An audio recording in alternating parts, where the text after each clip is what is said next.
This was in 70. I just finished with school, and I was only about 16 years old when I found a small ad in the papers talking about admissions to a design institute. Now, I didn't know what design was. The ad was intriguing enough, so I went to Ahmedabad and NID, and what I saw there, completely floored me. Starting from the environs and the very impressive building to the sort of things that they were talking about, I knew I wanted to be there.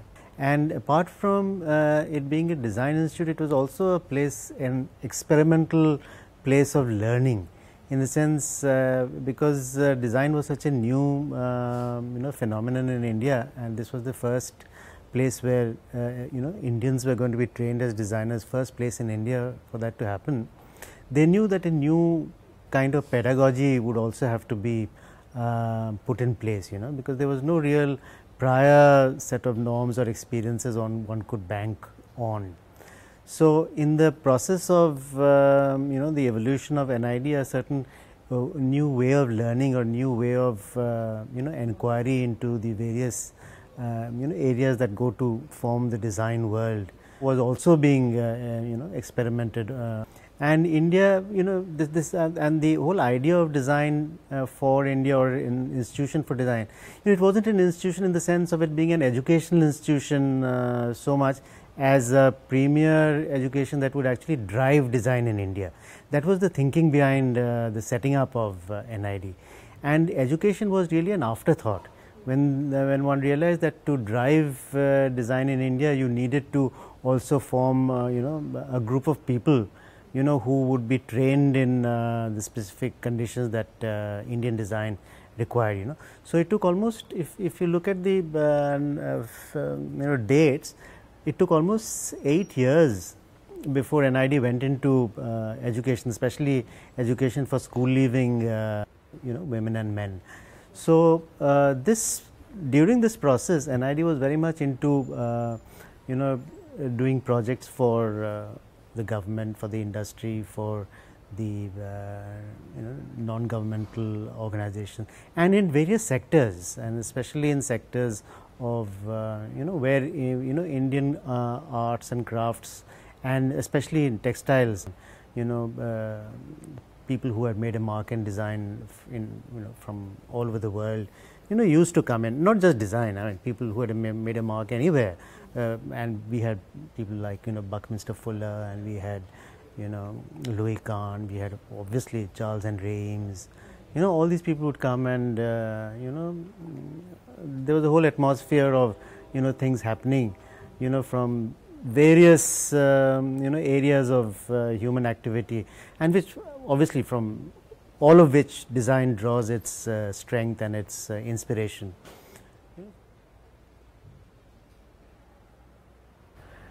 I think design for me wasn't ever a profession. I got in early enough, in the sense, as I mentioned, I was 16 years old when I got into it, and it really completely transformed the way I look at things, the way I think. Gautam Sarabhai, who was our mentor, he would always talk to us about how freedom and responsibility went hand in hand. And you needed to understand both these things till for you to start a process of learning. Apart from which, another thing which he really used to always talk about was that you weren't really competing against other people. You were competing against who you are. In the sense, that's all. You need to just become yourself and understand yourself and become better at what you do. It's not a question of being better than X or being better than Y. So that whole business of is very different from the school system, where you got grades and you got ranks, and somebody is first and somebody is third and somebody is 10th. So NID was not like that. I ceased at one point to make a distinction between my profession and the rest of my life, or who I was. So I think that was a major change, in the sense design became something, not something you do for money as a profession, but it becomes a way of looking at anything. It kind of becomes colors your world view, so to speak. And what that essentially means, I think, is that one is looking at things in more holistically, for one thing, and I think the complexity that is there, one is not trying to evade it, and one is not trying to turn things into black and white when things are not black and white. And I think one is also looking at relationships more than just the components themselves. Yes, well, obviously not when I started out, because but yeah, by the time I got to my late 30s, I knew that I could maybe start to pass on some of the stuff that I was doing. So I began to teach as conduct workshops or teach as visiting faculty at various institutions. But it's not really until I turned 55 that I came to MIT and became a full-time full-time teacher, so to speak. Mm-hmm. Yeah.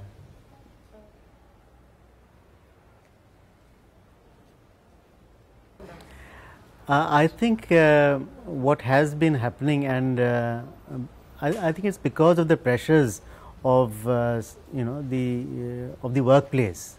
Because when I was younger, one didn't really think about that one has to get out of here and one has to find a decent job and one has to make a living and things like that. That wasn't really of prime importance, though perhaps it should have been.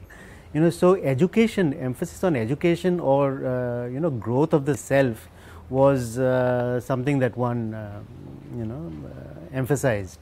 While here, I think because we have to do so much within a span of 4 years, and also because the number of things, obviously complexity in the last so many years has increased manifold. The competition among professionals and students has increased manifold. The number of students that we get are so much more.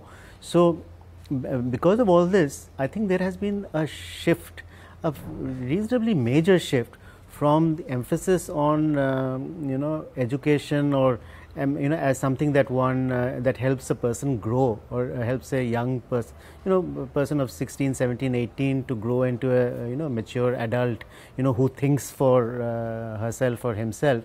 I think the emphasis has shifted somewhat from there to a training institution, where we spend so much time and effort in training an individual to learn a certain set of skills. The kind of access we have to information from across the world, and everybody is kind of looking at things in a uniform kind of a way, and the variety that one had earlier on, different people with different cultural backgrounds and from different geographical locations actually would look at a problem area very differently. Now that difference we are wanting to celebrate in a way, which modern design thinking is looking at, how to keep this difference alive. But the forces of sameness is also there for us to have to tackle, because young people, especially who come to us from urban areas, there's very little to choose between someone who's from Delhi, for example, or from Madras, or from Mumbai or Kolkata, or any of the other towns. They have a certain sameness about the way they about how they think and how they approach problems. So then one wonders that should there be something else happening here where they are able to access wells of insights or knowledge, or from their own cultural from deep within their own cultures or traditions. Are we somehow losing out on that? I know these are questions that are quite complex, and which perhaps would occupy our minds for times to come.